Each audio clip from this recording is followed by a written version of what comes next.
नमस्ते, नमस्कार, जय हिंद, आदाब, भारत माता की जय। मैं सत्यम ठाकुर फिर से स्वागत करता हूँ आप लोगों को दरोगा अड्डा पे। और आज हम एक ऐसा चीज़ लेकर आए हैं आपके पास, एक ऐसा सब्जेक्ट लेके आए हैं जो कि आपका मतलब आपके लिए एक यूनिक होगा। ठीक है? ये तो दरोगा का चैनल है, लेकिन मैंने इसमें क्लास भी चल रहा है मेरा यूपीएससी वाला।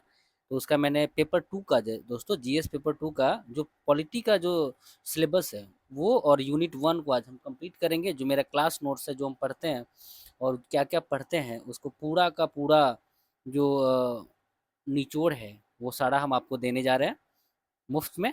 तो चलिए पहले देख लेते हैं सिलेबस। सिलेबस है दोस्तों, यहाँ पे देखिएगा कि सबसे पहले ये क्या है, आपका जीएस पेपर 2 है। ठीक है? जो कि इसमें 20 यूनिट पूछे जाते हैं। मुख्य परीक्षा का सिलेबस है। इसमें आपको यूनिट 1 में देखिए, इसमें जीएस पेपर 2 को 3 भागों में, कई भागों में बांटा गया है, जिसमें कि देखिए, जिसमें पूरा 20 यूनिट कंप्लीट हो जाएंगे आपका। जैसे कि भारतीय संविधान हो गया, भारतीय राज्य व्यवस्था, ठीक है, शासन हो गया, सामाजिक न्याय हो गया और अंतर्राष्ट्रीय संबंध। तो दोस्तों ये यूनिट 1 में आपका भारतीय संविधान है। यूनिट 2 से 9 में आपका राज्य व्यवस्था आ जाएगा। यूनिट 9 से 16 में दोस्तों शासन और सामाजिक न्याय दोनों आ जाएगा और अंतर्राष्ट्रीय संबंध 17 से 20 में आपको आ जाएंगे। ठीक है? चलिए हम यूनिट 1 में क्या क्या सिलेबस है उसको देखेंगे। देखिए, भारतीय संविधान में यूनिट 1 में भारतीय संविधान में हमको क्या क्या पढ़ना है। अभी जो आपका क्लास होगा, अभी जो हम बताएंगे वो आपका भारत एक परिचय होगा, मतलब संविधान का एक परिचय बताएंगे। लेकिन पहला चैप्टर हो जाएगा, इसका जो पहला अध्याय होगा संविधान की ऐतिहासिक पृष्ठभूमि, दूसरा होगा संविधान का निर्माण, तीसरा संविधान की विशेषता, चौथा संविधान संशोधन तथा उसके मूल ढांचा का सिद्धांत, पांचवा महत्वपूर्ण प्रावधान। तो महत्वपूर्ण प्रावधान में आता है उद्देशिका, मौलिक अधिकार, डीपीएसपी, मौलिक कर्तव्य इत्यादि, यही सब इसमें देखने को मिलता है। ठीक है? तो चलिए सिलेबस आप देख लीजिए यूनिट 1 का। यूनिट 2 का सिलेबस देखिए।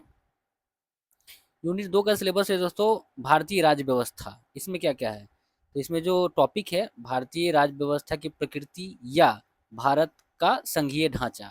भारतीय राज्य व्यवस्था की प्रकृति या भारत का संघीय ढांचा हो गया, केंद्र राज्य संबंध हो गया, शासन सत्ता का विकेंद्रीकरण हो गया। ठीक है? ये दूसरा यूनिट में आपको देखने को मिलेगा। ठीक है? तीसरा यूनिट में दोस्तों, तीसरा यूनिट में आपको शासन है। उसमें आपको देखने को मिलेगा भारत में शक्ति का पृथक्करण, भारत में शक्ति का पृथक्करण, केंद्र राज्य के बीच जो शक्ति है वही, विवाद निवारण तंत्र तथा संस्था, ये भी देखने को मिलेगा। यूनिट 4 में आपको दोस्तों देखने को मिलेगा तुलनात्मक संविधान, इंडिया का constitution versus British constitution, Indian constitution versus America का constitution, Indian constitution versus German constitution, Indian constitution versus French constitution इत्यादि। अब आप बोलिए कि इन्हीं चारों पांचों का नाम क्यों ले रहे हैं, ब्रिटिश, अमेरिका, जर्मन, फ्रेंच। तो आप जब क्वेश्चन बैंक में जाएंगे, प्रीवियस ईयर क्वेश्चन के अकॉर्डिंग देखा गया कि इस पर ही ज़्यादा जोर दिया गया है। और ज़्यादा से ज़्यादा सवाल दोस्तों यहीं से आए हैं, ब्रिटिश और आपका यूएस, जर्मन और फ्रेंच। ठीक है? चलिए पांचवा यूनिट को अगर हम देखें दोस्तों, अगर हम पांचवा यूनिट को दोस्तों देखें, तो इसमें हमको पूछा रहा है, पांचवा यूनिट में विधायिका से संबंधित है। जैसे कि सेंट्रल लेजिस्लेटिव और स्टेट लेजिस्लेटिव। तो संसद, सेंट्रल लेजिस्लेटिव में संसद आता है, पार्लियामेंट, और स्टेट लेजिस्लेचर में दोस्तों राज्य विधानमंडल आते हैं जी। छठा यूनिट में देखेंगे कार्यपालिका, न्यायपालिका, NGOs, charitable trust, charitable companies, नागरिक समाज के संगठन, यही सब दोस्तों देखने को मिलेगा। यूनिट 7 की बात करें तो प्रतिनिधित्व अधिनियम देखने को मिलता है, जैसे रोपा 1950। रोपा का पूरा नाम होता है representation of the people act, representation of the people act, ये आपका रोपा हो जाएगा। तो रोपा 1950 और रोपा 1951, ये आपको 7वां चैप्टर में देखा जाएगा, जो कि जन प्रतिनिधि अधिनियम, मतलब representation of the people act, इसी को बोलते हैं हिंदी में जन प्रतिनिधित्व अधिनियम। तो वही हुआ रोपा। तो रोपा मैंने जन प्रतिनिधित्व अधिनियम 1950 और जन प्रतिनिधित्व अधिनियम 1951। ठीक है? चलिए दूसरा अध्याय 8 में आपको देखने को मिलेगा संवैधानिक निकाय। जैसे ई इलेक्शन कमीशन के बारे में हो गया, एफसीआई हो गया, कैग हो गया, अटॉर्नी जनरल हो गया, एनसीएससी हो गया, एनसीएसटी हो गया, एनसीबीसी हो गया, यूपीएससी और स्टेट पीसीएस।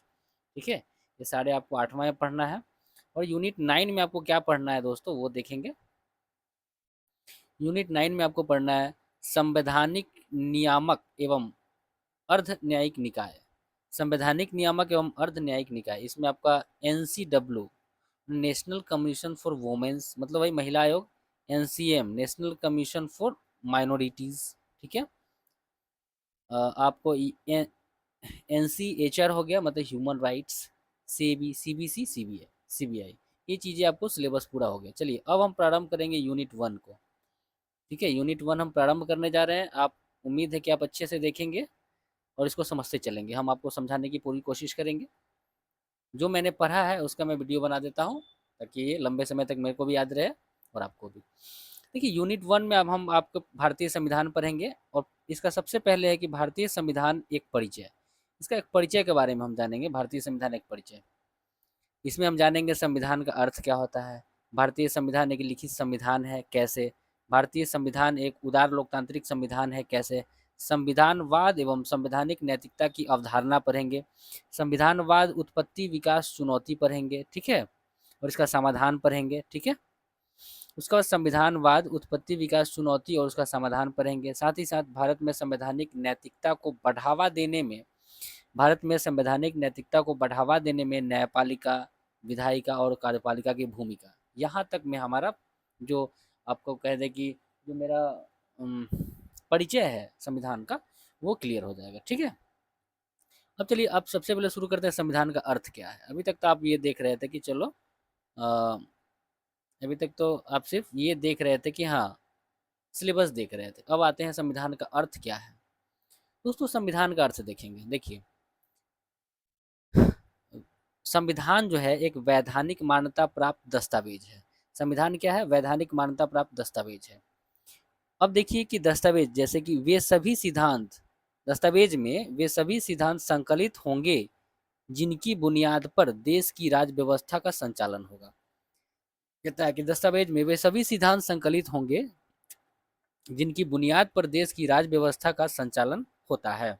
ये आपने देखा। अब देखिए संविधान का अर्थ जो होता है वो एक सर्वोच्च कानून भी होता है। संविधान जो है इसका अर्थ सर्वोच्च कानून से भी है। साथ ही साथ संविधान का अर्थ होता है देश की राज्य व्यवस्था की प्रकृति की जानकारी मिलती है। देश की राज्य व्यवस्था की जो प्रकृति कैसी है, एकात्मक है या संघात्मक है, उसकी जानकारी हमको संविधान से मिलती है, ठीक है। तो प्रकृति की जानकारी मिलती है। साथ ही साथ संविधान का अर्थ ये होता है कि सरकार का स्वरूप बताता है हमको कि सरकार का स्वरूप कैसा है, अध्यक्षीय, संसदात्मक है, कैसा है। जैसे कि देखिए सरकार का स्वरूप बताता है ना कौन? संविधान। तो अमेरिका में अध्यक्षीय सरकार है, ठीक है। भारत में संसदीय सरकार है। फ्रांस में अर्ध अध्यक्षीय सरकार है। ये सारी चीज़ अमेरिका में कैसा है? अध्यक्षीय सरकार है। भारत में संसदीय सरकार है। फ्रांस में अर्ध अध्यक्षीय सरकार है, ठीक है। साथ ही साथ आपने देखा कि विधायिका, कार्यपालिका तथा न्यायपालिका की शक्ति को भी बताता है। कौन? विधायिका, कार्यपालिका तथा न्यायपालिका की शक्ति को भी दोस्तों संविधान बताने का काम करता है। इस चीज़ को आप ध्यान रखिएगा। चलिए अब ध्यान देंगे यहाँ पे क्या कहता है कि संविधान संवैधानिक मान्यता प्राप्त एक ऐसा दस्तावेज होता है। अब आपको हम पूरा डिटेल्स बता रहे हैं कि संविधान क्या है। तो संविधान वैधानिक मान्यता प्राप्त एक ऐसा दस्तावेज होता है जिसमें वर्णित सिद्धांतों की बुनियाद पर देश की राज्य व्यवस्था को संचालन किया जाता है। संविधान वैधानिक मान्यता प्राप्त एक ऐसा दस्तावेज होता है जिसमें वर्णित सिद्धांतों की बुनियाद पर देश की राज्य व्यवस्था का संचालन किया जाता है। दूसरा, किसी भी देश का संचालन उस देश का सर्वोच्च कानून होता है। सॉरी, किसी भी देश का जो संविधान है वह उस देश का सर्वोच्च कानून होता है। इसका अभिप्राय यह है कि देश में निर्मित होने वाले किसी भी इसका अभिप्राय यह है कि देश में निर्मित होने वाले किसी भी दोस्तों नई विधि को तभी वैधानिक प्राप्त होगी जब वह संविधान में वर्णित उपबंधों से सुसंगत होगी, ठीक है। इसको ध्यान रखेंगे। अच्छा, संविधान के माध्यम से हमें यह ज्ञात होता है कि देश की राज्य व्यवस्था की प्रकृति क्या है। संविधान के माध्यम से हमें यह ज्ञात होता है कि देश की राज्य व्यवस्था की प्रकृति क्या है, सरकार का स्वरूप कैसा है तथा सरकार के विभिन्न अंगों की शक्तियों की परिसीमा क्या है। आपने क्या देखा? आपने देखा कि संविधान के माध्यम से हमें यह ज्ञात होता है कि देश की राज्य व्यवस्था की प्रकृति क्या है, सरकार का स्वरूप कैसा है तथा सरकार के विभिन्न अंगों की शक्तियों की परिसीमा क्या है, ये भी पता चलता है। अब चलिए संविधान का वर्गीकरण को देखते हैं। तो संविधान का वर्गीकरण जो है दो तरह से किया गया है, एक दस्तावेजीकरण के सिद्धांत पर और दूसरा दूसरा है मूल्यात्मक आधार पर। ठीक है, पहला है संविधान का जो वर्गीकरण किया गया दस्तावेजीकरण के सिद्धांत पर और दूसरा मूल्यात्मक आधार पर। तो अगर दस्तावेजीकरण के सिद्धांत की बात करें तो इसमें दो तरह के संविधान है, एक लिखित संविधान और एक अलिखित संविधान। ये दस्तावेजीकरण के सिद्धांत पर दो तरह के संविधान है, एक लिखित संविधान और एक अलिखित संविधान। लेकिन मूल्यात्मक आधार पर बात करें उसमें उदार लोकतांत्रिक संविधान है जिसमें संविधान और संविधानवाद दोनों शामिल होता है। देखिए मूल्यांकन आधार वाला पर दो है, एक उदार लोकतांत्रिक संविधान और एक मार्क्सवादी लोकतांत्रिक संविधान। ठीक है, तो यहाँ पे ध्यान देंगे मूल्यात्मक आधार पर जो संविधान का जो भाग है उसमें जो एक एक आपका है उदार लोकतांत्रिक संविधान और एक मार्क्सवादी लोकतांत्रिक संविधान। तो जो उदार लोकतांत्रिक संविधान है ना दोस्तों उसमें संविधान और संविधानवाद दोनों है, लेकिन अगर हम बात करें मार्क्सवादी लोकतांत्रिक संविधान का तो इसमें संविधान तो है लेकिन संविधानवाद नहीं है। ठीक है, चलिए आगे हम देखते हैं। यहाँ से लेक्चर 2 वाला देखिए, अब आता है लिखित संविधान वर्सेस अलिखित संविधान। मतलब लिखित संविधान क्या है और अलिखित संविधान में जो मूल अंतर है दोस्तों, लिखा हुआ दोनों है लेकिन दोनों में अंतर क्या है, ऐसा नहीं कि लिखित अलिखित संविधान तो वो लिखा नहीं रहता है, वो भी कहीं ना कहीं लिखा ही होता है एक दस्तावेज पे। ठीक है, किसी दस्तावेज ही बोल सकते हैं आप उसको, उस पर लिखा रहता है। लेकिन लिखित संविधान जो है वो और अलिखित संविधान में दोनों में अंतर देखिए। इसको देखेंगे on the basis of the pattern of documentation, मतलब दस्तावेजी स्वरूप के आधार पर संविधान का वर्गीकरण। दस्तावेजी स्वरूप के आधार पर संविधान का वर्गीकरण दोस्तों ध्यान देंगे, एक हो गया लिखित संविधान और दूसरा अलिखित संविधान है। ठीक है, तो ध्यान देंगे लिखित संविधान पहले पढ़ेंगे। संविधान सभा संस्था, मतलब यहाँ पे देखेंगे कि संविधान सभा के संस्था द्वारा लिखित संविधान तैयार किया जाता है, लेकिन यहाँ अलिखित संविधान में दोस्तों संविधान सभा के संस्था द्वारा इसको तैयार नहीं किया जाता है। लिखित संविधान एकल दस्तावेजी स्वरूप होता है। लिखित संविधान जो होता है वो एकल दस्तावेजी स्वरूप हो जाता है, एक एक करके बारीकी से लिखा जाता है। लेकिन दोस्तों अलिखित संविधान गैर योजनाबद्ध तरीके से लिखा जाता है। ठीक है, इसको याद रखेंगे। लिखित संविधान में कि अधिनियमित संविधान होता है, मतलब डेट इसमें मेंशन रहता है, यह एक अधिनियमित किस दिन इसको स्वीकार किया गया डेट वाइज इसमें लिखा जाता है लिखित संविधान में। लेकिन यह जो है दोस्तों इसमें ऐसा कुछ नहीं है। ठीक है, और यह बहुदस्तावेजीय स्वरूप होता है। ठीक है, इसको ध्यान रखेंगे।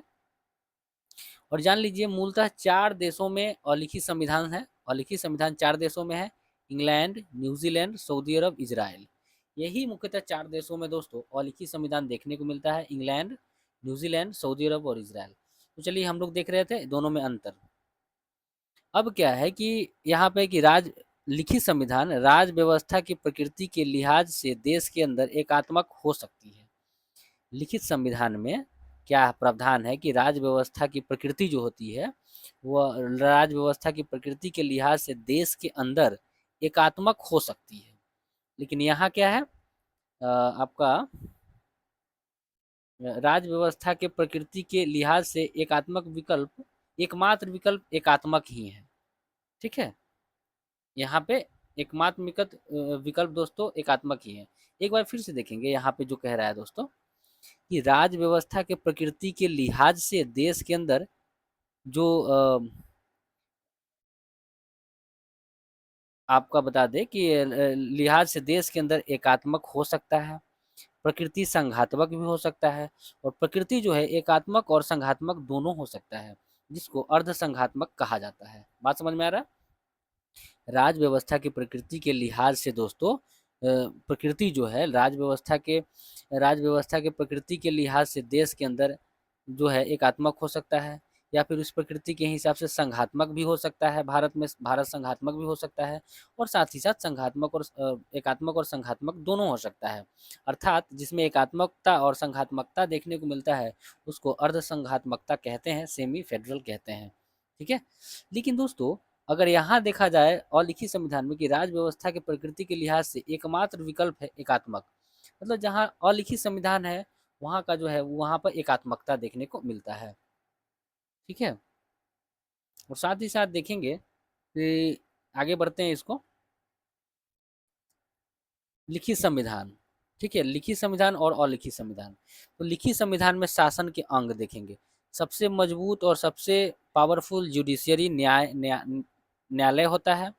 उसके बाद दोस्तों आपको विधायिका होता है, उसके बाद तब कार्यपालिका होता है। ठीक है, लेकिन अलिखित संविधान में देखा जाता है कि सबसे मजबूत विधायिका होता है, उसके बाद आपका न्यायपालिका होता है, तब जाकर आपको कार्यपालिका होता है। ठीक है, तो लिखित संविधान में हमने क्या देखा, शासनिक जो अंग है वो न्यायपालिका सबसे मजबूत, उसके बाद विधायिका, तब लास्ट में कार्यपालिका। लेकिन अलिखित में क्या है, विधायिका मजबूत रहता है, न्यायपालिका, उसके बाद कार्यपालिका होता है। ठीक है, चलिए आगे बढ़ते हैं। देखिए, प्रावधान के लिहाज से लिखित संविधान में प्रावधान के लिहाज से पूर्णतः सुनम हो, पूर्णतः अनम्य हो, सुगम्यता और अनम्यता का मिश्रण हो। जो लिखित संविधान है ना, वहाँ पर क्या होता है कि प्रावधान के लिहाज से पूर्णतः सुनम्य भी हो सकता है, पूर्णतः अनम्य भी। सुनम्य मतलब आसान, अनम्य मतलब कठोर। ठीक है, और सुनम्यता और अनम्यता का मिश्रण भी देखने को मिलता है। जैसे दोस्तों श्रीलंका में देखेंगे पूर्णतः सुनम, वहाँ का संविधान पूर्णतः सुनम्य है, मतलब बहुत आसानी से आप संशोधन कर सकते हैं। अमेरिका पूर्णतः अनम्य है, मतलब वहाँ संशोधन करने के लिए बहुत कठोर नियम कानून बने हैं, संशोधन करना इतना आसान नहीं है। और भारत का जो दोस्तों प्रावधान है वह सुनम और अनम दोनों दोनों देखने को मिलता है। ठीक है, इसको याद रखेंगे। चलिए अब आते हैं लिखित संविधान और अलिखित संविधान में अंतर देखेंगे अच्छे से थोड़ा। चलिए, यहाँ पे एक लिखित संविधान, यहाँ अलिखित संविधान है। देखिए, संविधान लिखित संविधान संविधान सभा रूपी संस्था के सतर्क निर्णय का परिणाम होता है। कहता है कि लिखित संविधान संविधान सभा रूपी संस्था के सतर्क निर्णय का परिणाम होता है। यह एकल दस्तावेजी स्वरूप में बेहद योजनाबद्ध तरीके से संकलित किया जाता है तथा किसी खास तारीख को अधिनियमित किया जाता है। क्लियर हुआ? एक बार फिर से देखेंगे। कहता है कि लिखित संविधान में कि लिखित संविधान संविधान सभा रूपी संस्था के सतर्क निर्णय का परिणाम होता है। यह एकल दस्तावेजी स्वरूप में बेहद योजनाबद्ध तरीके से संकलित किया जाता है तथा किसी खास तारीख को अधिनियमित किया जाता है। ठीक है, आगे बढ़ते हैं। आगे बढ़ते हैं। अधिनियमन का अर्थ है कि संविधान को वैधानिक अस्तित्व प्रदान करना, यानी संविधान निर्माण का कार्य पूर्ण कर लेना। अधिनियम का अर्थ होता है संविधान को संवैधानिक अस्तित्व प्रदान करना, यानी संविधान निर्माण का कार्य पूरा कर लेना। अब इसमें और देखेंगे, भारतीय संविधान की उद्देशिका के माध्यम से हमें यह ज्ञात होता है कि भारतीय संविधान 26 नवंबर 1949 को अधिनियमित हुआ, यानी इसी तारीख को भारत का संविधान निर्माण कार्य अपने अंजाम तक पहुंच गया। भारतीय संविधान की उद्देशिका से के माध्यम से हमें यह ज्ञात होता है कि भारतीय संविधान 26 नवंबर 1949 को अधिनियमित हुआ, यानी इसी तारीख को भारत का संविधान निर्माण कार्य अपने अंजाम तक पहुंचा। ठीक है, ये बातें हैं। और यहाँ पे अभी लिखित संविधान के ही बारे में पहले हम बात करेंगे। लिखित संविधान कह कि यहाँ तक जहाँ तक लिखित संविधान के प्रावधानों का सवाल है, हम यह पाते हैं कि ये पूर्णतः सुनम्य हो सकते हैं, पूर्णतः अनम्य हो सकते हैं, अथवा सुनम्यता व अनम्यता दोनों के मिश्रित रूप हो सकते हैं। ये बात बिल्कुल सही है। संवैधानिक प्रावधानों के संदर्भ में निर्णय संविधान सभा द्वारा लिया जाता है। कहता है कि संवैधानिक प्रावधानों के संदर्भ में निर्णय संविधान सभा द्वारा बिल्कुल से लिया जाता है। उसके बाद ज्ञातव्य है कि ज्ञातव्य है प्रावधान भारतीय संविधान के प्रावधान सुनम तथा अनम दोनों प्रकार के हैं। बिल्कुल सही है। लिखित संवैधानिक योजनाओं के संदर्भ में, ठीक है, लिखित संविधान योजनाओं के संदर्भ में राज्य व्यवस्था के प्रकृति के लिहाज से सभी संभावनाएं खुली रहती है। एक बार फिर से समझिएगा इसको। लिखित संवैधानिक योजनाओं के संदर्भ में राज्य व्यवस्था के प्रकृति के लिहाज से सभी संभावनाएं खुली रहती है। सभी संभावनाएं खुली रहने का मतलब एकात्मक भी है, संघात्मक भी हो सकता है, या एकात्मक या संघात्मक दोनों हो सकता है। ये बातें बोल रहा है। आगे देखते हैं। ज्ञातव्य है कि भारतीय संविधान की प्रकृति विशिष्ट कोटि की संघात्मकता के तौर पर पहचानी जाती है। ज्ञातव्य है कि भारतीय संविधान की प्रकृति विशिष्ट कोटि की संघात्मकता के तौर पर पहचानी जाती है। भारतीय संविधान एक विशिष्ट कोटि का संघात्मक प्रकृति है, जिसकी व्यवहारिक अभिव्यक्ति अर्ध संघात्मक के रूप में होती है। इसको फिर से समझिएगा, थोड़ा सा जटिल लग रहा है। भारतीय संविधान एक विशिष्ट कोटि का संघात्मक प्रकृति है। भारतीय संविधान एक विशिष्ट कोटि का संघात्मक प्रकृति है, जिसकी व्यवहारिक अभिव्यक्ति अभिव्यक्ति अर्ध संघात्मक के रूप में होती है। साथ ही साथ यहाँ पे देखें तो लिखा है कि लिखित संवैधानिक योजना के संदर्भ में यह भी देखने को मिलता है कि न्यायपालिका के पास विधायिका व कार्यपालिका की तुलना में अधिक स्वायत्तता मतलब ऑटोनॉमी होती है। ठीक है, बात सही है। यहाँ न्यायपालिका विधायिका व कार्यपालिका के कार्यों की पर्याप्त समीक्षा कर सकती है। बिल्कुल सही है। एक बार फिर से देखिए इसको। लिखित संवैधानिक योजना के संदर्भ में यह भी देखने को मिलता है कि न्यायपालिका के पास विधायिका व कार्यपालिका की तुलना में अधिक स्वायत्तता होती है। ठीक है, यहाँ न्यायपालिका विधायिका व कार्यपालिका के कार्यों की पर्याप्त समीक्षा कर सकता है। ठीक है, अब चलिए, अब इसका हम देखेंगे यहाँ पे अलिखित संविधान को। ध्यान देंगे। अलिखित संविधान यहाँ कहता है कि 13वीं सदी के प्रारंभ में ब्रिटेन के तत्कालीन राजा जॉन प्रथम ने अधिकारों से संबंधित दस्तावेज पर हस्ताक्षर किया। क्या किया? 13वीं सदी के प्रारंभ में ब्रिटेन के तत्कालीन राजा जॉन प्रथम ने अधिकारों से संबंधित दस्तावेज पर हस्ताक्षर किया, जिसे मैग्ना कार्टा या चार्टर कहा गया। ठीक है, यहीं से ब्रिटेन के अलिखित संविधान निर्माण की कहानी प्रारंभ होती है। बात आया समझ में? चलिए,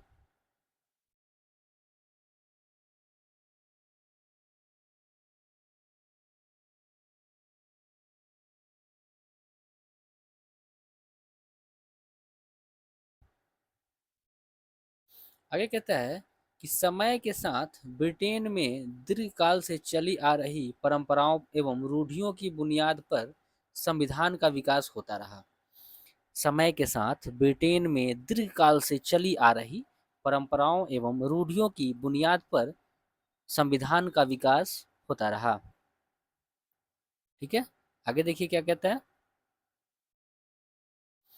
अलिखित संविधान निर्माण के लिए संविधान सभा जैसी किसी संस्था की आवश्यकता नहीं होती है।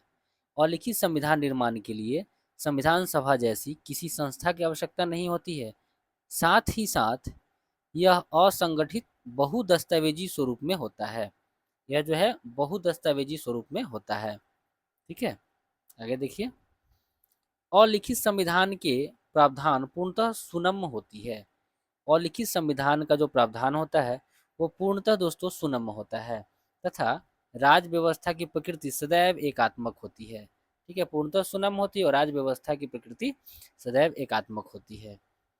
कुल मिला के बात यह कि जो वहाँ का राजा रजवाड़ा बोल दिया एक बार कि हाँ ऐसा है, वही संविधान के पन्नों में, वहाँ के संविधान के पन्नों में लिखा जाता था। ठीक है, और वही कानून बन जाता था। आगे देखिए, अलिखित संविधान निरंतर विकास की अवस्था से गुजरता रहता है।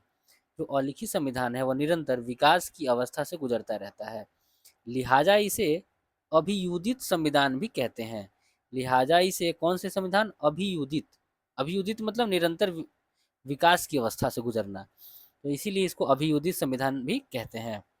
आगे है, अलिखित संवैधानिक योजनाएं विधायी सर्वोच्चता को कायम करती है। साथ ही साथ यह साधारण विधियां और संवैधानिक विधियों में कोई फर्क नहीं होता है। समझिएगा, कहता है कि अलिखित संवैधानिक योजनाएं विधायी सर्वोच्चता को कायम करती है। अलिखित संवैधानिक जो योजना है ना, वो विधायी सर्वोच्चता को कायम करता है। साथ ही साथ यहाँ साधारण विधियां और संवैधानिक विधियां में कोई फर्क नहीं होता है। इसलिए नहीं होता कि जो साधारण जो बोल दिया, जो नियम बन गया, वही संविधान में लिखा जाता है, तो संवैधानिक विधियां भी वही बन जाता है, दोनों एक ही होता है। ठीक है, आगे चलते हैं। यहाँ पे क्या कहता है, यहाँ पे है दोस्तों, समझिएगा, अंतर अंतर्निहित मूल्यों के आधार पर अंतर्निहित मूल्यों के आधार पर संविधान के दो रूप है। ठीक है, अंतर्निहित मूल्यों के आधार पर संविधान के दो रूप है, एक उदार लोकतांत्रिक संविधान और एक मार्क्सवादी अथवा अन्य प्रकार का संविधान, जिसको आप बोल सकते हैं। ठीक है, अंतर्निहित मूल्यों के आधार पर संविधान के दो रूप है, एक आपका उदार लोकतांत्रिक संविधान, इसमें संविधान और संविधानवाद दोनों रहता है। दूसरा है मार्क्सवादी अथवा अन्य प्रकार का संविधान, जिसमें संविधान तो रहता है लेकिन संविधानवाद की कमी रहती है, जो आप पीछे भी देखे हैं। आइए, संविधानवाद क्या है, पहले इससे रूबरू हो ले। कहता है संविधानवाद, ठीक है, यहाँ पे आप देखेंगे कि उदार लोकतांत्रिक मूल्यों का समुच्चय। संविधानवाद क्या है, उदार लोकतांत्रिक मूल्यों का समुच्चय ही संविधानवाद है। अब जानेंगे कि उदार लोकतांत्रिक मूल्य है क्या। तो विधि का शासन व्याप्त हो, विधि का शासन व्याप्त हो, वही उदार लोकतांत्रिक मूल्य है। न्याय, स्वतंत्रता, समानता की वकालत की गई हो, वही उदार लोकतंत्र है। ठीक है, जहां पर विधि का शासन हो वह उदार लोकतंत्र है, जहां पर न्याय, स्वतंत्रता, समानता की वकालत की गई हो, वहां पे आप संविधानवाद या उदार लोकतंत्र है। मतलब संविधानवाद को ही उदार लोकतंत्र कहते हैं। जहां पर स्वतंत्र एवं निष्पक्ष न्यायपालिका हो, वही उदार लोकतांत्रिक मूल्य है। ठीक है, आप देखेंगे कि स्वतंत्र एवं निष्पक्ष न्यायपालिका हो, तटस्थ तटस्थ नौकरशाही हो, ये सारे के सारे जो है दोस्तों आपको उदारवादी लोकतंत्र का एक तरह से पिलर कह सकते हैं। ये सभी जो है उदार लोकतांत्रिक मतलब लिबरल डेमोक्रेसी का मूल्य है। ठीक है, स्वतंत्र एवं निष्पक्ष निर्वाचन प्रणाली हो, ये भी हो सकता है। ठीक है, ये सारे बात आप ध्यान रखेंगे। ठीक है, एक बार फिर से देखिएगा, क्या देख लीजिए, उदार लोकतंत्र का क्या क्या है। विधि का शासन व्याप्त हो, न्याय, स्वतंत्रता, समानता की वकालत की गई हो, स्वतंत्र एवं निष्पक्ष न्यायपालिका हो, तटस्थ नौकरशाही हो, ये सभी उदार लोकतांत्रिक मतलब लिबरल डेमोक्रेसी का मूल्य है। और जहाँ पे स्वतंत्र निष्पक्ष निर्वाचन, जहाँ पे स्वतंत्र एवं निष्पक्ष निर्वाचन प्रणाली हो, ये भी इसमें शामिल हो जाएगा। चलिए, जहाँ संविधानवाद होगा वहाँ संवैधानिक नैतिकता भी होगी, ये बात भी याद रखिए। जहाँ संविधानवाद होगा वहाँ संवैधानिक नैतिकता ही होगी। ठीक है, नैतिकता भी वहाँ पर मौजूद रहेगा। आगे देखेंगे क्या कहता है कि the commitment towards the constitutionalism is nothing but the constitutional morality. The commitment towards the constitutionalism is nothing but the constitutional morality. मतलब संविधानवाद के प्रति कटिबद्धता ही संवैधानिक नैतिकता है। संविधानवाद के प्रति कटिबद्धता ही संवैधानिक नैतिकता है। अब आगे हम देखेंगे कि संविधानवाद के प्रति कटिबद्धता किसे रहने की जरूरत है। ठीक है, ताकि संविधानवाद की रक्षा हो सके। तो आइए पहले इसमें देखते हैं। यहाँ पर देखिए, यहाँ पे लिखा है संविधानवाद के प्रति किसे कटिबद्ध रहने की आवश्यकता है। किसको आवश्यकता है, तो देखेंगे राज्य को और मतलब नागरिक समाज को। तो राज्य में आ जाएंगे सरकार, संस्था तथा उसमें कार्यरत लोगों को। ठीक है, जिसमें नौकरशाह भी शामिल है, जैसे कि जो नौकरी करता है, जो कलर जो मतलब आप बोल सकते हैं क्लर्क है, जो वहाँ पे काम करते हैं, वो आपका नौकरशाह हो जाएगा। और अब तो आपने क्या देखा यहाँ पे, समझिए कि संविधानवाद के प्रति किसे कटिबद्ध रहने की आवश्यकता है, तो कटिबद्ध रहेगा राज्य और नागरिक समाज। तो राज्य में आ जाएगा सरकार, संस्था तथा उसमें कार्यरत लोग। ठीक है, आगे बढ़िए। कहता है कि संविधानवाद कहता है न्याय का ख्याल रखें। संविधानवाद क्या कहता है कि न्याय का ख्याल रखें। ठीक है, लेकिन देखा जाता है कि गर्भ में ही बेटियों को भ्रूण हत्या कर दिया जाता है। तो क्या इसे संविधानवाद मजबूत होगा? आप इसको उदार लोकतंत्र बोल सकते हैं? बिल्कुल नहीं। दूसरा, अर्थात इसमें क्या है कि लैंगिक क्षेत्रों में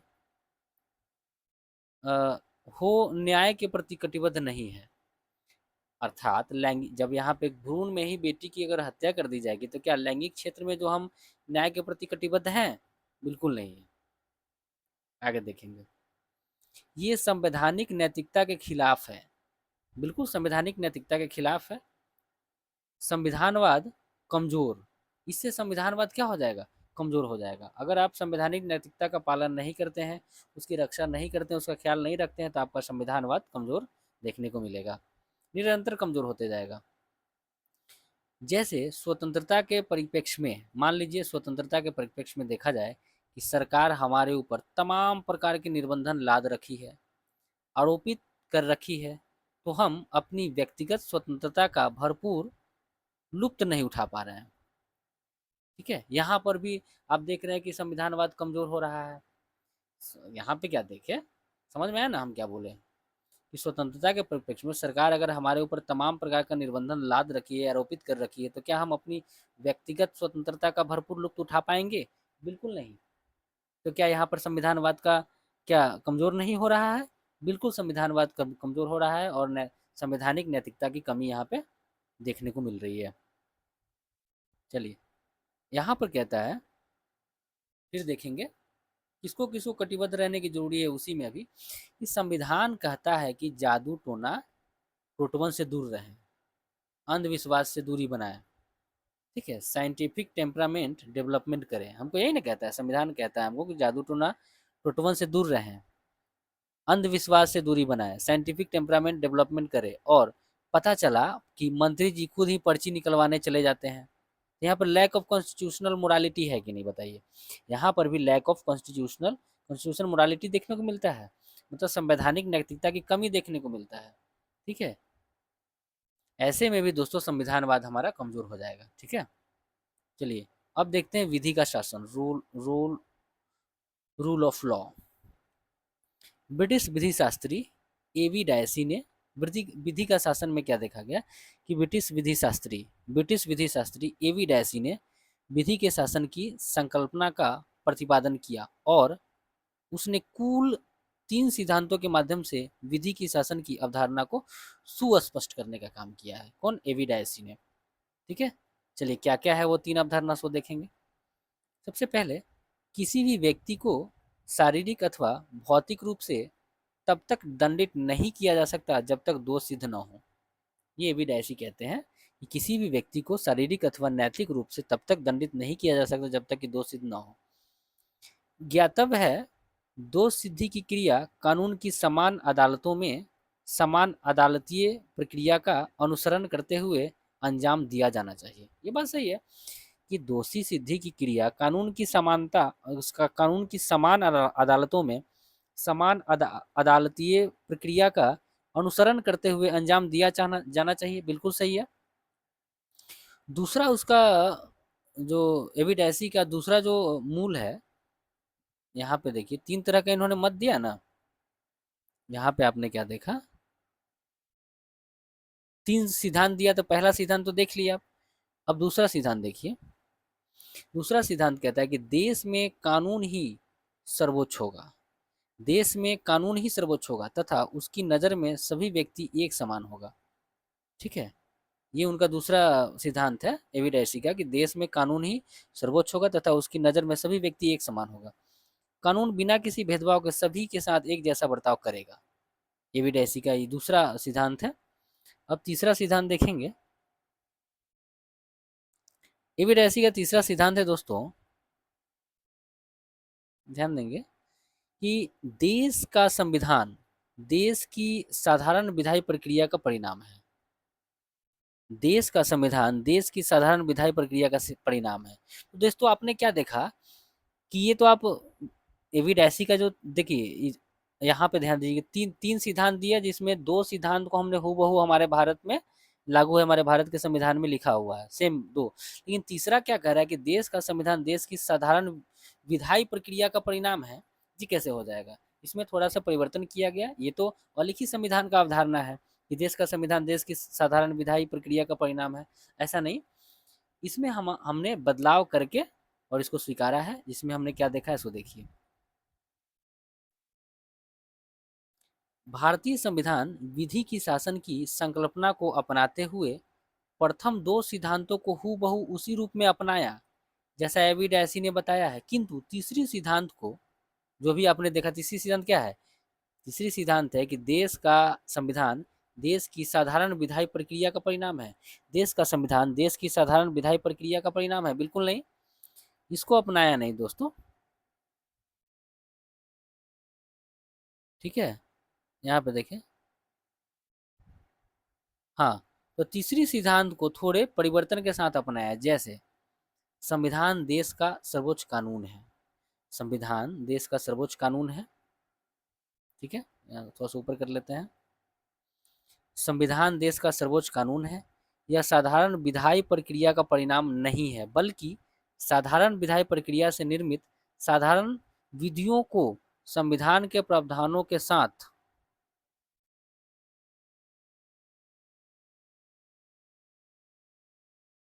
ठीक है, यहाँ पे कहता है कि साधारण प्रक्रिया का परिणाम नहीं है, बल्कि साधारण विधायी प्रक्रिया से निर्मित साधारण विधियों को संविधान के प्रावधानों के साथ सुसंगति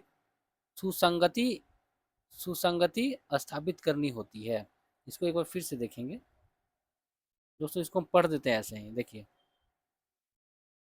संविधान, यहाँ पे देखिएगा दोस्तों, यहाँ पे क्या है, मार्क्स नहीं करेंगे क्योंकि यहाँ पे देख जाएगा, आप ध्यान देंगे यहाँ से, यहाँ से प्रथम दो सिद्धांत से आप पढ़ना शुरू करेंगे। यहाँ पे की संकल्पना को अपनाते हुए प्रथम दो सिद्धांत को हूबहू उसी रूप में अपनाया जैसे एवी डायसी ने बताया, लेकिन तीसरा सिद्धांत को थोड़े परिवर्तन के साथ अपनाया, जैसे संविधान देश का सर्वोच्च कानून है। यह साधारण विधायी प्रक्रिया का परिणाम नहीं है। संविधान कहता है कि यहाँ पे देखिएगा ध्यान से कि संविधान देश का सर्वोच्च कानून है, यह साधारण विधायी प्रक्रिया का परिणाम नहीं है, बल्कि साधारण विधायी प्रक्रिया से निर्मित बल्कि साधारण विधायी प्रक्रिया से निर्मित साधारण विधियों को संविधान के प्रावधानों के साथ, साधारण विधियों को यहाँ पे देखिएगा, बल्कि साधारण विधियों साधारण विधायी प्रक्रिया से निर्मित, ठीक है, या एक दोस्तों एक बार और देखेंगे। संविधान देश का सर्वोच्च कानून है, यह साधारण विधायी प्रक्रिया से का परिणाम नहीं है, ठीक है, बल्कि साधारण विधायी प्रक्रिया से निर्मित बल्कि साधारण विधायी प्रक्रिया से निर्मित साधारण विधियों को संविधान के प्रावधानों के साथ साथ सुसंगति स्थापित करना होता है, माने कंसिस्टेंसी स्थापित करनी होती है। ये बातों को इन्होंने बताया। चलिए अब आगे देखते हैं।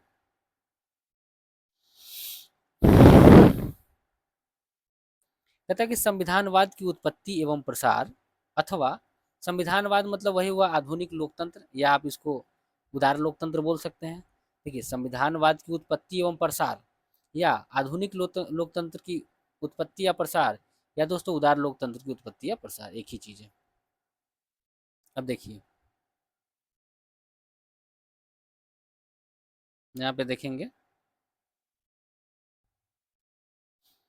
यूं तो लोकतंत्र का इतिहास लगभग 3500 वर्ष से भी पुराना है। यूं तो लोकतंत्र का इतिहास लगभग 3500 वर्ष से भी पुराना है। बावजूद इसके आज हम जिस लोकतंत्र की बात करते हैं उसका इतिहास लगभग 350 वर्ष पुराना है, 350 वर्ष पुराना है।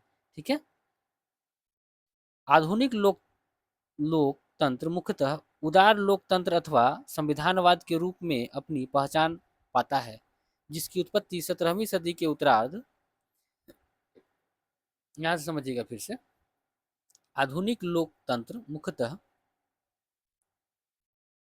उदार लोकतंत्र अथवा वही बात है, उदार लोकतंत्र अथवा संविधानवाद के रूप में अपनी पहचान पाता है, जिसकी उत्पत्ति 17वीं शताब्दी के उत्तरार्ध में ब्रिटेन के गरिमामयी क्रांति के परिणाम स्वरूप हुई थी। 17वीं सदी के उत्तरार्ध में ब्रिटेन के गरिमामयी क्रांति के परिणाम स्वरूप हुई थी।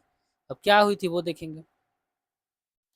1688 में ब्रिटेन की जनता ने तत्कालीन निरंकुश राजशाही के खिलाफ क्रांति छेड़ दिया था। 1688 में ब्रिटेन की जनता ने तत्कालीन निरंकुश राजशाही के खिलाफ क्रांति छेड़ दिया था। तत्कालीन राजा जेम्स द्वितीय ने तत्कालीन राजा जेम्स द्वितीय ने जनता के मांगों के सामने बिना किसी प्रतिरोध के हार मान लिया। तत्कालीन राजा जब 1668 में जब जनता ने क्रांति छेड़ा ना, तो तत्कालीन राजा उस समय का था जेम्स द्वितीय। उसने जनता के मांग के सामने बिना किसी प्रतिरोध के हार मान लिया और अंततः निरंकुश राजतंत्र के स्थान पर संवैधानिक राजतंत्र की स्थापना हो गई। दोस्तों दोनों ही राजतंत्र है, ध्यान दीजिएगा। यहाँ समझने वाले निरंकुश राजतंत्र और संवैधानिक राजतंत्र दोनों ही राजतंत्र है, लेकिन ये दोनों में अंतर कैसे हमको पता चलेगा वो आपको आगे पता चलेगा, देखते रहिए। ठीक है, यहाँ क्या दिखाया गया दोस्तों, देखिएगा। संवैधानिक राजतंत्र मूलतः संविधानवाद अथवा उदार लोकतंत्र है। संवैधानिक राजतंत्र मूलतः संविधानवाद अथवा उदार लोकतंत्र है। इसमें शासन की वास्तविक शक्ति आम जनता के हाथों में निहित होती है, ये बात तो सही है, और राजशाही महज सांकेतिक रूप में बनी रहेगी। देखिए क्या कहा था संवैधानिक राजतंत्र का क्या बात रहा। जो संवैधानिक राजतंत्र था उसमें कहा कि संविधानवाद अथवा उदार लोकतंत्र है जिसमें शासन की वास्तविक शक्ति आम जनता के हाथ में रहेगी, लेकिन राजशाही महज सांकेतिक रूप में ही बनी रहेगी।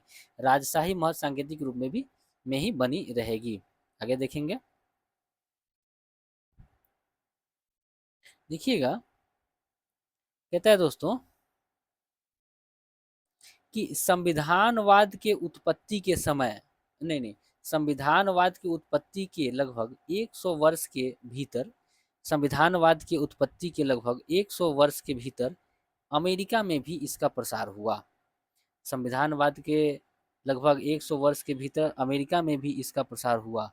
अमेरिका पहले ब्रिटेन का उपनिवेश हुआ करता था, किंतु 1776 में जॉर्ज वाशिंगटन के नेतृत्व में अमेरिकी क्रांति आयोजित हुआ। ठीक है, अमेरिकी क्रांति दोस्तों आयोजित हुआ। ध्यान दीजिएगा, यहाँ पे क्या कह रहा है, यहाँ पे कह रहा है कि किंतु 1776 में जॉर्ज वाशिंगटन के नेतृत्व में अमेरिकी क्रांति आयोजित हुई तथा इसके परिणाम स्वरूप अमेरिका ब्रिटिश औपनिवेशिक हुकूमत के चंगुल से मुक्त हुआ तथा 1787 में अपनी संवैधानिक योजना का सृजन करते हुए, समझिएगा दोस्तों, ब्रिटिश औपनिवेशिक हुकूमत के चंगुल से मुक्त हो गया अमेरिका। ठीक है, और 1787 में अपनी संवैधानिक योजना का सृजन करते हुए संविधानवाद को निर्मित करने वाले उदार लोकतांत्रिक मूल्यों को शामिल कर लिया और इस तरह संविधानवाद का प्रसार ब्रिटेन से अमेरिका तक, एक सेकेंड, कहता है कि और इस तरह संविधानवाद का प्रसार ब्रिटेन से अमेरिका तक चला। आगे चलकर वर्ष 1789 में रूसों के नेतृत्व में गणतंत्र के स्थापनार्थ मतलब स्थापना हेतु, गणतंत्र के स्थापनार्थ का मतलब होता है स्थापना हेतु, तो गणतंत्र के स्थापनार्थ फ्रांसीसी क्रांति आयोजित हुई तथा क्रांति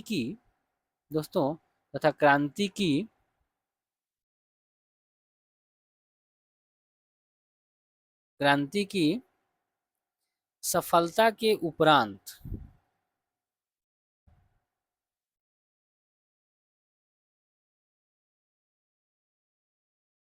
एक सेकंड देखें, हाँ, क्रांति की सफलता के उपरांत फ्रांस में भी संविधानवाद लागू हुआ। ठीक है,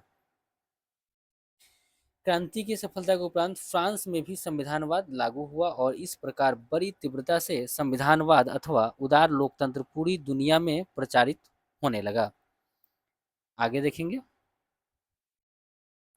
ज्ञातव्य है 20वीं सदी के मध्य व उत्तरार्ध तक 20वीं सदी के मध्य व उत्तरार्ध तक संविधानवाद का प्रसार पश्चिम उपनिवेशी देशों में, माने colonial state post colonial state जिसको बोलते हैं, कहता है कि ज्ञातव्य है कि 20वीं सदी के मध्य व उत्तरार्ध तक संविधानवाद का प्रसार पश्चिम उपनिवेशी देशों में भी हो चुका था।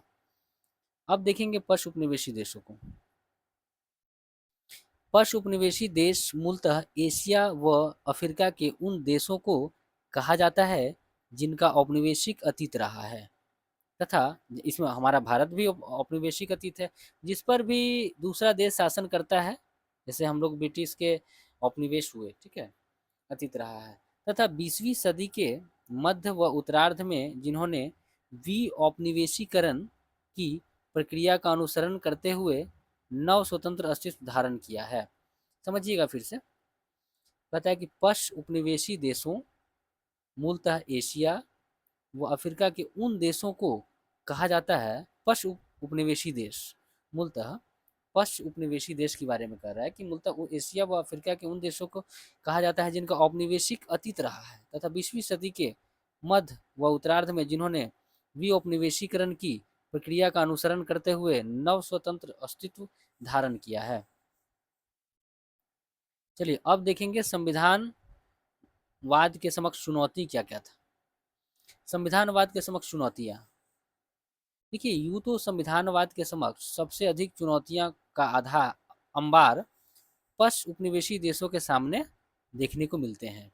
कहता है कि यूं तो संविधानवाद के समक्ष सबसे अधिक चुनौतियों का अंबार पश्चिम उपनिवेशी देशों के सामने देखने को मिलते हैं, हालांकि अन्य देश भी इसके अछूते नहीं हैं। आगे है, मतलब ये आप सब देख रहे हैं कि संविधानवाद के समक्ष जो चुनौती है उसको, पश्चिम उपनिवेशी देशों के समक्ष सबसे बड़ी चुनौती संविधानवाद को बनाए रखने की है, क्योंकि क्योंकि पश्चिम उपनिवेशी देशों के साथ सबसे बड़ी विडंबना यह है कि इसके यहाँ विकसित राज्य एवं, समझिएगा इसको फिर से, पश्चिम उपनिवेशी देशों के समक्ष सबसे बड़ी चुनौती संविधानवाद को बनाए रखने की है।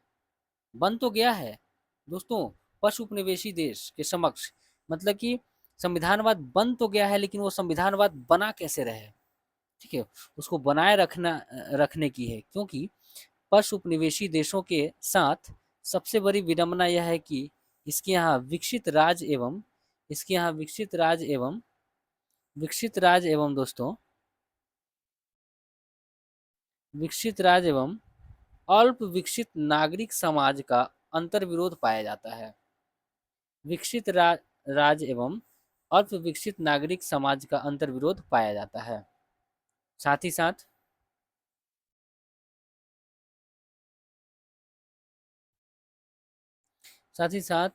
एक सेकंड, साथ ही साथ समाज की रूढ़िवादी मान्यता एवं सामंती सोच भी संविधानवाद के समक्ष एक बड़ी चुनौती है। समाज की रूढ़िवादी मान्यता एवं सामंती सोच भी संविधानवाद के समक्ष एक बड़ी चुनौती है। गरीबी, बेरोजगारी, अशिक्षा इत्यादि भी संविधानवाद के मार्ग में बाधाएं उत्पन्न करती है।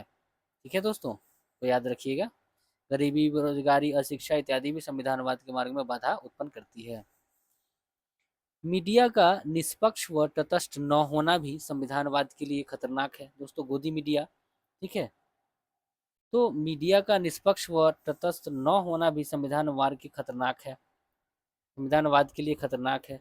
साथ ही साथ भ्रष्ट नौकरशाही, भ्रष्टाचार, जो नौकरी करने वाले जो क्लर्क हैं, ठीक है, कर्मचारी हैं, उनके बारे में बोला जा रहा है कि भ्रष्ट नौकरशाही संविधानवाद के समक्ष बड़ी चुनौती हो सकती है दोस्तों। ये सारी चीज़ें देखें।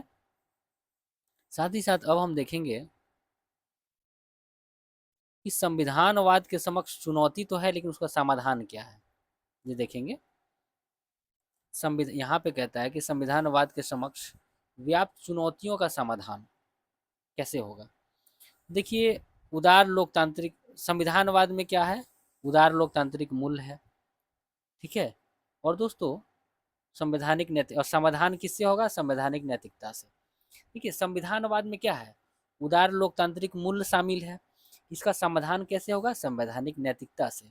और संवैधानिक नैतिकता के लिए क्या चाहिए आपने देखा, क्या क्या होगा आपको? संवैधानिक नैतिकता में न्याय, समानता, स्वतंत्रता चाहिए। ठीक है, तभी तो हो पाएगा। तो उदार लोकतंत्र में क्या आ गया? स्वतंत्रता, समानता, न्याय इत्यादि। ठीक है। और दोस्तों यहाँ संवैधानिक नैतिकता में कौन कौन आएगा, सो ध्यान दीजिएगा। संवैधानिक नैतिकता में दोस्तों यहाँ पर आ जाएंगे संविधानवाद के प्रति कटिबद्धता। संवैधानिक नैतिकता में दोस्तों क्या चाहिए? संवैधानिक नैतिकता को क्या चाहिए? कहाँ पर ये शामिल होगा? तो ये होगा संवैधानिक नैतिकता की संविधानवाद के प्रति कटिबद्धता।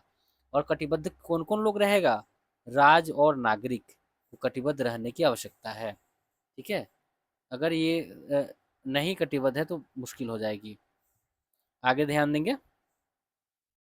यहाँ कहता है कि संवैधानिक नैतिकता समानुपाती है संविधानवाद के। संवैधानिक नैतिकता एकदम समानुपाती है संविधानवाद के। ठीक है, मतलब संवैधानिक नैतिकता जिस रफ्तार से बढ़ेगी, जहाँ पर संवैधानिक नैतिकता जिस रफ्तार से बढ़ेगी उसी वेग से संविधानवाद मजबूत होगा। ठीक है, और जितना ही कमजोर होता जाएगा संवैधानिक नैतिकता, जहाँ पर देखने को नहीं मिलेगा, जहाँ भी धुंधला होगा वहाँ पर जो है संविधानवाद कमजोर होते चला जाएगा। दोस्तों इसको याद रखेंगे। अब देखेंगे संवैधानिक नैतिकता की जिम्मेदारी कौन उठाएगा। संवैधानिक नैतिकता की जिम्मेदारी दोस्तों एक तो राज्य उठाएगा, दूसरा नागरिक और नागरिक समाज की संस्था उठाएगी। ठीक है, यही दोनों ना उठाएगा सामाजिक नैतिकता की जिम्मेदारी। ठीक है, अब राज्य में कौन कौन है? न्यायपालिका है, विधायिका है, कार्यपालिका है, और नागरिक एवं नागरिक समाज की संस्था में आम जनता हो गया, प्रेस मीडिया हो गया, गैर सरकारी संगठन हो गया। यही आपका। आगे चलिए। कहता है कि संवैधानिक नैतिकता का वैश्विक स्तर पर सर्वप्रथम इस अवधारणा का प्रतिपादन ब्रिटिश विचारक जॉर्ज ग्रोट ने किया था, जबकि भारत में सर्वप्रथम इस अवधारणा का प्रतिपादन डॉक्टर बी आर अम्बेडकर ने किया था। कहता है कि संवैधानिक नैतिकता का वैश्विक स्तर पर सबसे पहला इस अवधारणा का प्रतिपादन ब्रिटिश विचारक जॉर्ज ग्रोट ने किया, जबकि भारत में सर्वप्रथम इस अवधारणा का प्रतिपादन डॉक्टर बी आर अम्बेडकर ने किया है। तो ध्यान देंगे। अब यहाँ पे हम ध्यान देंगे दोस्तों, ध्यान देने वाली बात है। हाँ, यहाँ पे हम थोड़ा सा ध्यान देंगे। कहता है कि भारत में संवैधानिक नैतिकता को बढ़ावा देने के संदर्भ में न्यायपालिका की क्या भूमिका है। न्यायपालिका कार्यपालिका की भूमिका देखेंगे। ठीक है, न्यायपालिका कार्यपालिका विधायिका सबकी भूमिका हम देखेंगे। तो सबसे पहले भारत के संवैधानिक नैतिकता को बढ़ावा देने के संदर्भ में न्यायपालिका की भूमिका को हम अच्छे से देखेंगे। ठीक है, चलिए ध्यान दीजिए, न्यायपालिका की भूमिका को देखेंगे। भारत में सुप्रीम कोर्ट ने केशवानंद भारती बनाम केरल राजवाद 1973 के सौजन्य से संविधान के मूल ढांचा सिद्धांत का प्रतिपादन किया, ताकि संसद की संविधान सभा। देखिए, भारत के सुप्रीम कोर्ट ने केशवानंद भारती बनाम केरल राजवाद 1973 के सौजन्य से संविधान के मूल ढांचा सिद्धांत का प्रतिपादन किया, ताकि संसद की संविधान सभा दोस्तों संविधान सभा की शक्ति पर सीमाएं आरोपित कर उदार लोकतांत्रिक मूल्यों के सापेक्ष अनावश्यक संशोधन से बचा जा सके। ठीक है, और संवैधानिक नैतिकता के अक्षुण्ण बनाए रखा जा सके। एक बार फिर से देखिएगा, यहाँ पे ध्यान देने वाली बात है कि भारत के सुप्रीम कोर्ट ने केशवानंद भारती बनाम केरल राजवाद 1973 के सौजन्य से संविधान के मूलभूत ढांचा सिद्धांत का प्रतिपादन किया, ताकि संसद की संविधान संशोधन की शक्ति पर सीमा आरोपित किया जा सके। ठीक है, उन्होंने कहा कि मूल ढांचा सिद्धांत का प्रतिपादन किया, मतलब मूल ढांचा में कोई परिवर्तन नहीं किया जा सकता है। ठीक है, तो ताकि संसद की संविधान संशोधन की शक्ति पर सीमा आरोपित किया जा सके और उदार लोकतांत्रिक मूल्यों के सापेक्ष अनावश्यक संशोधन से बचा जा सके और संवैधानिक नैतिकता के अक्षुण्ण बनाया जा सके। बात समझ में आ गया होगा। चलिए अब एक एक करके देखेंगे। SP Gupta, SP Gupta versus union of India, case 1982। SP Gupta versus union of India, case 1982। मैंने एसपी गुप्ता बनाम भारत संघवाद 1982। इसमें क्या कहा गया? प्रथम न्यायाधीश वाद कहते हैं, मतलब SP Gupta versus SP Gupta बनाम भारत संघवाद 1982 को प्रथम न्यायाधीश वाद कहते हैं। संविधानवाद या संविधान के उदार लोकतांत्रिक मूल्यों का उल्लंघन संवैधानिक नैतिकता का घोर उल्लंघन है। संविधानवाद या संविधान के उदार लोकतंत्र मूल्यों का उल्लंघन संवैधानिक नैतिकता का घोर उल्लंघन है। यह बात इसमें कहा गया। ठीक है, आगे देखिए। नाज फाउंडेशन बनाम एलसीटी ऑफ दिल्ली केस 2009। नाज फाउंडेशन बनाम एलसीटी ऑफ दिल्ली केस 2009। नाज फाउंडेशन बनाम एलसीटी ऑफ दिल्ली केस 2009। इसमें दोस्तों संवैधानिक नैतिकता को सदैव सामाजिक नैतिकता पर वरीयता दी जानी चाहिए। इसके अकॉर्डिंग संवैधानिक नैतिकता को सदैव सामाजिक नैतिकता पर वरीयता दी जानी चाहिए। और ये मामला था समलैंगिक यौन संबंध को मद्देनजर। मतलब समलैंगिक जो लोग हैं, जो एक ही लिंग के हैं, वो अपना यौन संबंध बना सकते हैं अपने मर्जी से। यह संवैधानिक नैतिकता कहती है, लेकिन सामाजिक नैतिकता इसको हे दृष्टि से देखती है। लेकिन फिर भी हमको अगर संविधान इसका इजाज़त देता है तो आज भी समलैंगिक विवाह संभव है, समलैंगिक योग संबंध सब कुछ संभव है। तो ये बातें हैं जिसमें मतलब कि सामाजिक नैतिकता और सामाजिक नैतिकता में अगर चलेगी तो संवैधानिक नैतिकता की ही चलेगी, सामाजिक नैतिकता की नहीं चलेगी। ठीक है, इस चीज़ को ध्यान में रखा जाना चाहिए। अगला है मनोज नरूला वर्सेस भारत संघवाद 2014। मनोज नरूला वर्सेस भारत संघवाद 2014। संवैधानिक मूल्यों के प्रति झुकाव रखना संवैधानिक नैतिकता है। बिल्कुल, संवैधानिक मूल्यों के प्रति ही झुकाव रखना ही संवैधानिक नैतिकता है। अगला है के एस पुट्टास्वामी। दोस्तों ध्यान दीजिएगा, K S Puttaswamy justice retired versus case Puttaswamy मतलब justice retired versus union of India के 2017। इसमें सुप्रीम कोर्ट ने निजता के अधिकार को अनुच्छेद 21 के अंतर्गत प्राण व दैहिक स्वतंत्रता का हिस्सा मानते हुए मौलिक अधिकार का दर्जा दिया। कहता है केस पुट्टास्वामी वाद, ठीक है, यूनियन ऑफ इंडिया केस 2017। इसमें सुप्रीम कोर्ट ने निजता के अधिकार को अनुच्छेद 21 के अंतर्गत प्राण व दैहिक स्वतंत्रता का हिस्सा मानते हुए मौलिक अधिकार का दर्जा प्रदान किया। ठीक है, आगे देखेंगे।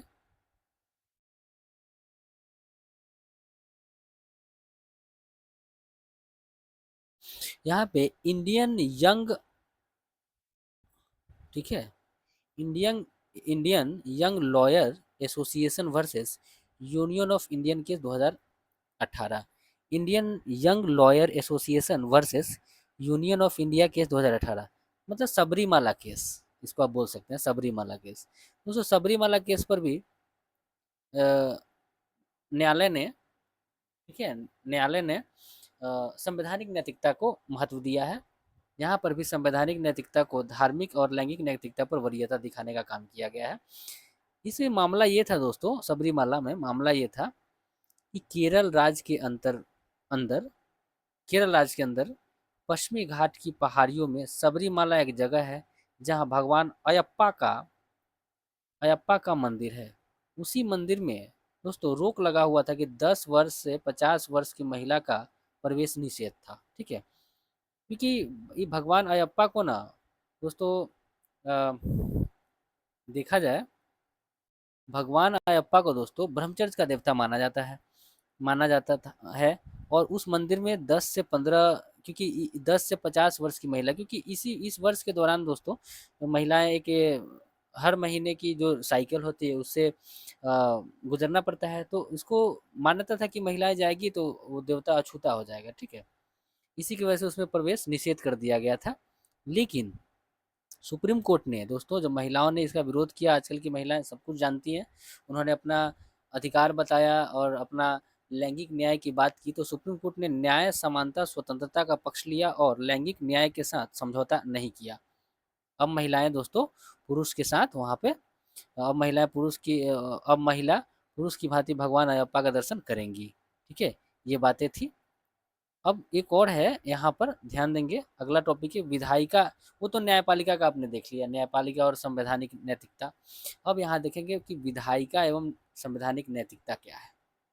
ठीक है, विधायिका और संवैधानिक नैतिकता। तो दोस्तों विधायिका का काम है विधियों का सृजन करना, लेकिन कैसा विधि? सामाजिक आर्थिक न्याय जिसमें शामिल हो वो विधि का सृजन होगा। जिसमें सामाजिक आर्थिक न्याय की बात की गई हो वैसा विधि बनाएगा जहाँ पे अत्याचार निवारण से संबंधित होगा, जहाँ पे अत्याचार नहीं होगा। विधायिका अपने कामकाज, सदन की कार्यवाही इत्यादि के दौरान रचनात्मक मुद्दों या रचनात्मक मुद्दे उठाकर या समझिएगा विधि का सृजन, कैसा विधि का सृजन होगा, ठीक है, वो ध्यान देंगे। सबसे पहले तो सामाजिक आर्थिक न्याय की बात करेगा, वैसा विधि बनेगा। अत्याचार निवारण से संबंधित नियम बनेगा, ठीक है, वैसा विधि बनेगा। विधायिका अपने कामकाज, सदन की कार्यवाही इत्यादि के दौरान रचनात्मक मुद्दों या रचनात्मक मुद्दे उठाकर या रचनात्मक बहस आयोजित करके संवैधानिक नैतिकता को बढ़ावा दे सकती है। ठीक है, इस चीज़ को भी ध्यान रखना। अब देखिए कार्यपालिका, वो तो विधायिका का हो गया। अब कार्यपालिका एवं संवैधानिक नैतिकता, तो कार्यपालिका कैसे संवैधानिक नैतिकता को लागू करेगा और किस तरह से उसको अक्षुण्ण बनाए रखेगा। ठीक है, तटस्थ रहेगा कार्यपालिका। देखिए कार्यपालिका में मंत्री और नौकरशाह आता है। ठीक है, इसमें शक्ति का संयम रखेगा कार्यपालिका। शक्ति, अब जो भी उसको पावर मिला है उसको संयम रखेगा। अब ऐसा नहीं कि ज़्यादा कुछ दिखा दे, तो कार्यपालिका अपने शक्ति का संयम रखेगा। अधिकारों की सुरक्षा, लोगों के जो मौलिक अधिकार है उसका हनन ना हो, उसकी सुरक्षा का विशेष ध्यान देगा। सुशासन की बात करेगा, सुशासन की का काम करेगा और बात करेगा कार्यपालिका, मतलब भ्रष्टाचार मुक्त, पारदर्शी और जनहितैषी प्रशासन चलाना ही कार्यपालिका के लिए असली संवैधानिक नैतिकता है। सुशासन मतलब भ्रष्टाचार मुक्त, पारदर्शी और जनहितैषी प्रशासन चलाना ही कार्यपालिका के लिए असली संवैधानिक नैतिकता है। तो दोस्तों उम्मीद करते हैं कि ये दोस्तों अब अगला जो चैप्टर शुरू होगा जिसमें हम आएंगे भारतीय संविधान की ऐतिहासिक पृष्ठभूमि को लेकर आएंगे। ये आपका जो परिचय था वो समाप्त हुआ। उम्मीद करते हैं कि अच्छा लगा होगा। मिलते हैं अगले वीडियो में, तब तक स्वस्थ रहें, पढ़ाई करें अच्छे से, अपने अपना ख्याल रखें, अपनों का ख्याल रखें और अच्छे से पढ़ाई करें। जय हिंद।